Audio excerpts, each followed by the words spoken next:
Welcome back to Network Africa. Thousands of Nigerian worshippers gather in Osun, southwest Nigeria for the annual Osogbo festival in honor of the Osun River goddess.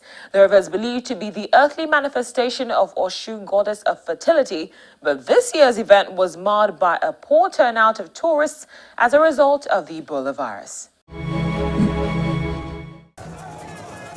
The festival celebrates the river goddess Osogbo, who is said to have rescued people faced with hunger, poverty, and infertility hundreds of years ago. Legend has it in ancient times, the people of Osogbo were healed by Osogbo, who would rise out of the water to answer their prayers and leave them with lasting peace and happiness, as well as lots of offspring.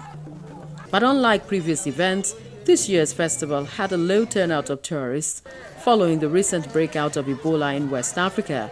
We are here to conduct crowd management as a way of stopping the scourge of Ebola virus disease. We are here to make sure that people who are very sick don't get to the groove, so that they will not pollute the system to the extent that the Ebola virus may then spread to people.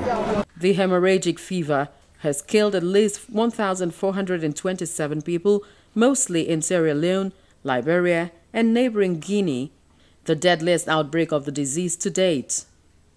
Authorities in Osun remain on high alert and set up a medical center to conduct Ebola screening on all festival goers.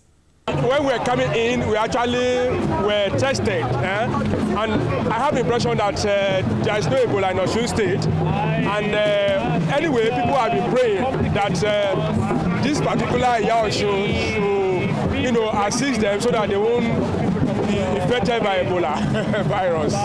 Draped in elaborately decorated clothes, festival goers shout and dance to the sound of drums as they walk down to the river, where worshippers pour water on each other and pray for peace. But despite fears of the virus, spirits remained high amongst festival goers. I don't know, I think whenever there is a disease which is dangerous as Ebola, people are afraid.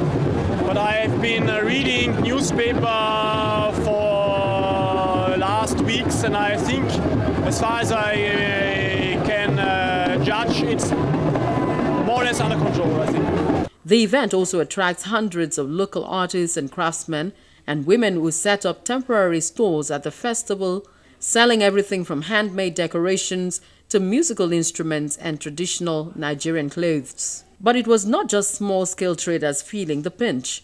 Local hotels also suffered from low turnouts. Because of the virus this year, we've actually experienced low turnover, but we hope that things will pick up next year. But next year, I hope they will find the vaccine for the virus and we will not experience this again. Because the revenue is so low now that we're having like 20% occupancy on like the 100% occupancy. As at last year, we still look around to search for accommodation for people. But we are begging people to come around now. Many are hopeful that next year's festival will see a return of the event to its former glory, attracting visitors from across the world. Now, just before we go, here are some facts you probably didn't know about Africa. Did you know that Africans were the first to organize fishing expeditions 90,000 years ago? At Katanda, a region in northeastern Zaire, now Congo, there was a recovery of finely wrought series of harpoon points, all elaborately polished and barbed. Also uncovered was a tool equally well crafted, believed to be a dagger. The discovery suggested the existence of an early aquatic or fishing-based culture. Did you also know that Africans were the first to engage in mining 43,000 years ago? In 1964, a hematite mine was found in Swaziland at Bomvu Ridge in the Ngwea mountain range. Ultimately, 300,000 artifacts were recovered, including thousands of stone-made mining tools. Adrian Boshier, one of the archaeologists on the site, dated the mine to a staggering 43,200 years ago. Finally, did you know that Africans cultivated crops 12,000 years ago, the first known advances in agriculture?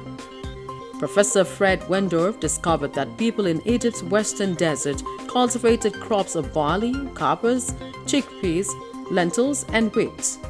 Their ancient tools were also recovered.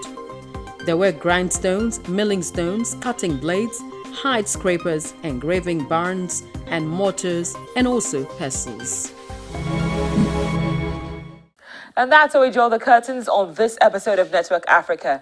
Many thanks for watching. I'm Cynthia Are. And of course, as always, I would love to hear from you. So feel free to send me an SMS via the number on your screen. Until next time, stay blessed and proudly African. I'm Cynthia Are. Bye for now. A time comes in the life of every race when people are driven by echoes of the past to chart a course for an exalted future. Africa is a blessed threshold. As major actors in the Africa arena plot a renaissance towards common destiny, let's pedal across the streams of yesterday, through the back streets of Africa to the defining roles of policymakers, the political realities of the African nation, balance of power, and the strive to sustain national interest and identity. Join us on Network Africa on Channels Television. Network Africa, the rallying point for the emergence of a new